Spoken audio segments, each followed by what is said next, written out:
സംസ്ഥാനത്ത് കുത്തഴിഞ്ഞ പോലീസ് സംവിധാനമെന്നും ആഭ്യന്തര വകുപ്പ് വൻ പരാജയമെന്നും വ്യാപകമായ പരാതി. കേരളത്തിൽ പ്രഗത്ഭ പോലീസ് സേന ഏറ്റവും മികച്ച പോലീസ് സംവിധാനമാണ് സംസ്ഥാനത്തുള്ളതെന്ന് മുഖ്യമന്ത്രി നിരന്തരമായി വാഴ്ത്തിപ്പാടുകയാണ്. എന്നാൽ കഴിഞ്ഞ 8 വർഷക്കാലമായി ഇത്രയും മോശമായ പോലീസ് സേന കേരളത്തിൽ ഇതിനു മുമ്പ് ഒരിക്കലും ഉണ്ടായിട്ടില്ല എന്നാണ് കേരള ജനത വിലയിരുത്തുന്നത്. ഒരു കാലത്ത് കേരള പോലീസ് സേന വളരെ മികച്ചതാണെന്ന് ഇന്ത്യ മുഴുവൻ വാഴ്ത്തിപ്പാടിയ ഒരു കാലമുണ്ടായിരുന്നു. എന്നാൽ കഴിഞ്ഞ 8 വർഷത്തിന് ശേഷം ക്രമേണ പോലീസ് സേന ഒരു നിലവാരവുമില്ലാത്ത തരംതാണ നിലപാടുകളാണ് സ്വീകരിച്ചു വരുന്നതെന്നാണ് ജനങ്ങൾ പറയുന്നത്. അനവധി ക്രിമിനൽ കേസുകളിലും തട്ടിപ്പുകളിലും പെട്ട യുവജന നേതാക്കളും പിടികിട്ടാപ്പുള്ളികളായി സംസ്ഥാനം മുഴുവൻ വിലസി നടക്കുന്നു. പോലീസ് അവരെ നല്ല വാക്ക് പറഞ്ഞ് അനുനയിപ്പിക്കുന്ന രംഗങ്ങളും ഗവർണറും കാണുകയുണ്ടായി. പ്രശസ്തയായ തട്ടിപ്പുകാരി സർക്കാരിന്റെ രക്ഷകയായി ചൂണ്ടിക്കാട്ടുന്നവർക്കെതിരെയെല്ലാം കേസ് കൊടുക്കുന്ന, അവർക്ക് പോലീസ് സംരക്ഷണത്തിൽ ഡൽഹിയിലെ CBI ഓഫീസിൽ എത്തിച്ച് തിരിച്ച് തലസ്ഥാനത്ത് കൊണ്ടുവന്ന് എത്തിക്കുന്ന പണിയാണ് പോലീസിന്. മറ്റൊരു സംസ്ഥാനത്തും കാണാത്ത, എണ്ണിയാൽ തീരാത്ത വിവിധ തരത്തിലും ഉള്ള കേസുകളും സംഭവങ്ങളുമാണ് ഈ കേരളത്തിൽ നടക്കുന്നത്. ഓരോ ദിവസവും ജനങ്ങൾ ഞെട്ടിപ്പിറയ്ക്കുകയാണ്.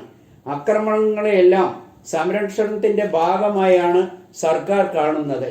ആഭ്യന്തരമന്ത്രി കൂടിയായ മുഖ്യമന്ത്രി അതിനെയെല്ലാം ന്യായീകരിച്ചു വരുന്നു. കൊടും കുറ്റവാളികളെ പ്രശംസിച്ച് സ്വീകരണം നൽകി വാഴ്ത്തുന്നു. ബോംബ് നിർമ്മാണം കുടിൽ വ്യവസായമായി മാറി. ബോംബ് നിർമ്മാണത്തിൽ മരണപ്പെട്ടവർക്ക് സ്മാരകം നിർമ്മിക്കുന്നത് കേരളത്തിലാണെന്ന് പൊതുജനങ്ങൾ ചൂണ്ടിക്കാട്ടുന്നു. ഭരണകക്ഷി നേതാക്കൾ ചൂണ്ടിക്കാണിക്കുന്നതിന്റെ പുറകെ പോകാനാണ് പിന്നീട് നാണം കെടുന്ന അവസ്ഥയാണ് ഉണ്ടാകുന്നത്. സഖാക്കളിൽ നിന്ന് ഇത്രയും മോശമായ അനുഭവം, തല്ലുവരെ കൊള്ളേണ്ട ഗതികേട് ചാലക്കുടിയിലെയും സംസ്ഥാനത്തും തലസ്ഥാനത്ത് മുഴുവനും ജനങ്ങൾ പരസ്യമായി കാണുകയാണ്. ഇതെല്ലാം വ്യക്തമായി ചാനലുകൾ പ്രസിദ്ധീകരിക്കുകയും ചെയ്യുന്നു. മാവുങ്കലും DGPയും പോലീസ് ഉന്നതരും ഗുണ്ടാവിരുന്നും സേനയിലെ ക്രിമിനൽ പശ്ചാത്തലവും വളരെ മോശമായ നിലപാടിലാണ് ജനങ്ങൾ പോലീസ് സേനയെ കാണുന്നത്.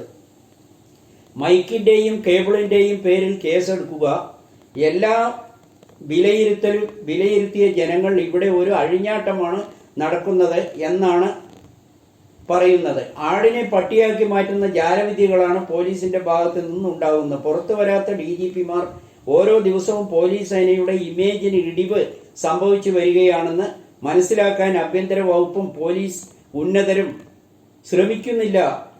നാട് ഓടുമ്പോൾ നടുവേ ഓടുക, തെളിക്കുന്ന വഴിക്ക് പോവുക എന്ന നിലപാടാണ് ഇപ്പോഴത്തെ പോലീസ് സേനയ്ക്ക് ഉള്ളതെന്നാണ് ജനങ്ങൾ വിലയിരുത്തുന്നത്.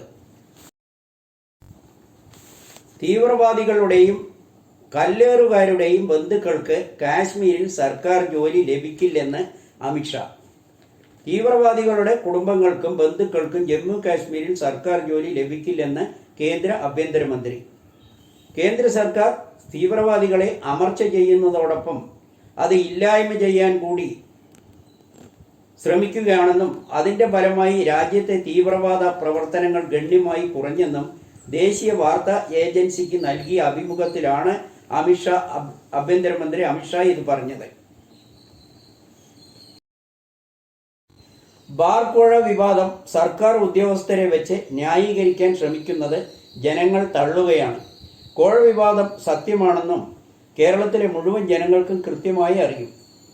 UDF കാലത്ത് നടന്നത് സത്യമായ കോഴ വിവാദവും LDF ഭരണത്തിൽ ഇപ്പോൾ നടക്കുന്ന കോഴ വിവാദം അസത്യമാണെന്ന് ജനങ്ങൾ വിശ്വസിക്കണം. മറുഭാഗത്ത് ആരാണ് ബാറുകാരാണെന്ന് ഓർക്കണം. ചക്കരക്കുടത്തിൽ കൈയിട്ടാൽ എന്ത് നടക്കുന്നുവോ അതുതന്നെയാണ് ഇവിടെയും നടക്കുന്നത്. മദ്യനയം ചർച്ച ചെയ്യാൻ ടൂറിസം ഡയറക്ടറെ അധികാരപ്പെടുത്തിയെന്ന് പറഞ്ഞു. ഡ്രൈ ഡേ കൊണ്ട് സർക്കാരിനും ടൂറിസത്തിനും നഷ്ടമാണെന്നും ചീഫ് സെക്രട്ടറിയാണ് പറഞ്ഞത്. സർക്കാരിനെ രക്ഷിക്കാൻ ചീഫ് സെക്രട്ടറിയും IASകാരും പാടുപെടുന്നത് യഥാർത്ഥമായ ഡ്രൈ ഡേ ഒഴിവാക്കിയാൽ പാവപ്പെട്ട മദ്യപന്മാർക്കാണ് നഷ്ടമുണ്ടാകുന്നത്. ജനങ്ങളെ കണക്കിലേ എടുക്കുന്നില്ല. സർക്കാരിനും ടൂറിസത്തിനും മാത്രം നഷ്ടമെന്നാണ് വാദം. ഈ ചീഫ് സെക്രട്ടറിയും IASകാരും കൂട്ടുനിൽക്കുന്നതിൻ്റെ ഗതികേടാണ് ജനങ്ങൾക്ക് മനസ്സിലാകാത്തത്, സഹിക്കാനാവാത്തതുമെന്നും. കണ്ണടച്ച് ഇരട്ടിയാക്കിയാലും ജനം എല്ലാം വിശ്വസിക്കില്ല എന്ന തോന്നലുകൾ ശരിയല്ല.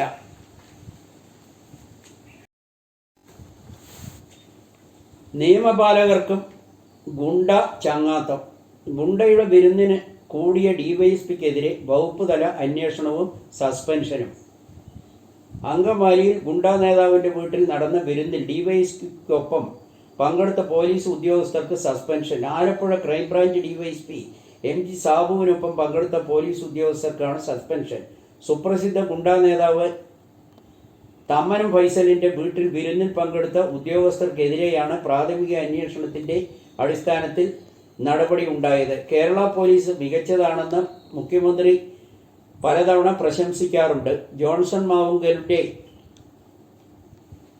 ഒപ്പം DGPയും ADGPയും തമ്മിലുള്ള ചായ സൽക്കാരവും സന്ദർശനവും വലിയ വാർത്തയായതാണ്. മാവുങ്കലിന് എല്ലാ കാര്യങ്ങളും ചെയ്തു കൊടുത്തതും DGP കൂടിയാണ്. പോലീസ് സേനയിൽ ക്രിമിനൽ പശ്ചാത്തലമുള്ളവരുടെ കണക്കെടുപ്പ് നടത്തിയത് വാർത്തയായതാണ്. അതെല്ലാം കണക്കാക്കുമ്പോൾ ഇതൊന്നും വലിയ കാര്യമേ അല്ല എന്ന് ജനങ്ങൾ ചൂണ്ടിക്കാട്ടുന്നു. ഗുണ്ടകൾക്കും ക്രിമിനലുകൾക്കും സ്വീകരണം നൽകുന്നതും തുടങ്ങി എന്തെല്ലാം നടക്കുന്നു ഈ നാട്ടിൽ. ആർക്കൊക്കെയാണ് സ്മാരകം ഒരുക്കുന്നത്. അതെല്ലാം വിലയിരുത്തുമ്പോൾ ഗുണ്ടയുടെ വീട്ടിൽ വിരുന്നിന് പോയത് വലിയ കാര്യമേ അല്ല, അതൊരു കുറ്റവുമായി ജനങ്ങൾ കാണുന്നില്ല എന്നാണ് അറിയുന്നത്. BSന്റെ വെറുക്കപ്പെട്ടവരുടെ വീട്ടിൽ ആരൊക്കെയാണ് മണിക്കൂറുകൾ ചെലവഴിച്ചതെന്നും ജനങ്ങൾ ചൂണ്ടിക്കാട്ടി വിശദീകരിക്കുകയാണ് ചെയ്യുന്നത്.